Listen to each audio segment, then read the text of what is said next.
stroke and you're in the Thames. Now, as a polymath and thinker and the first scientist, obviously he's operating way beyond the expectations or the understandings of any of the people around him, especially the Franciscans with whom he is sharing some kind of monastery. So as a result, he's also branded as a sorcerer and a wizard, and like most of the people we look at today, he spent quite a considerable amount of time in prison. His name has been associated with the original invention of the microscope, the pontoon bridge and the tank. That's 1300 AD, guys, the tank and the pontoon bridge.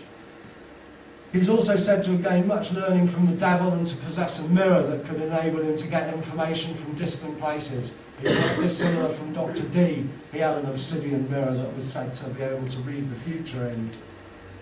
His fellow confessors, despite the fact that his name has come down to us, Dr. Mirabilis means wonderful teacher, which is a very, very brilliant description of what this guy was.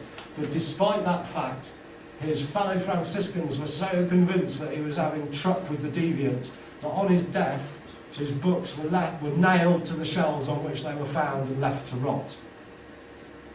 That's what you get for crossing the church. Unfortunately, you really had to be a member of the church to do this work to start with, because you needed to be able to write. And if when was this? In 1500s? This was 1200s, the 12s and 1300s. Effectively in our dark ages, some of these guys were beavering away on their own. There were obviously a lot of people trying to stop them. One of the things that we do know about alchemists is that they used a lot of symbols in their work. They used the symbols partly to get whatever power can be got from the symbol itself, which we all understand, sympathetic magic, but also they used symbols to avoid what was happening with the lands of Nicholas II. You use symbols to transmit colourful and complicated ideas so that your other fellows could understand them, but the guys who wanted to torture you couldn't. So they used these symbols partly for the use of the symbol itself and partly to disguise what they were writing. One of the symbols is the Ouroboros, the symbol of the dragon eating its own tail, or it can be a serpent.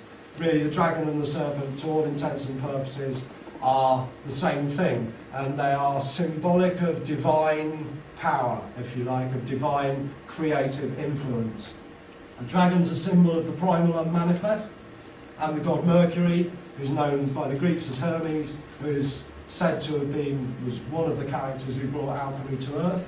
The circle is symbolic of the eternal cycle of nature, so you've got the divine spirit and the eternal cycle of nature all in one really beautiful symbol. Most importantly, the Ouroboros recreates itself by eating its own body. So it's a symbol of nature, it's a symbol of matter transformed, and so it's the primary symbol of alchemy itself. We return a little bit to that later because some interesting stuff comes up about the Ouroboros. Another thing that's major to alchemy is, of course, the phoenix, the symbol of rebirth through fire.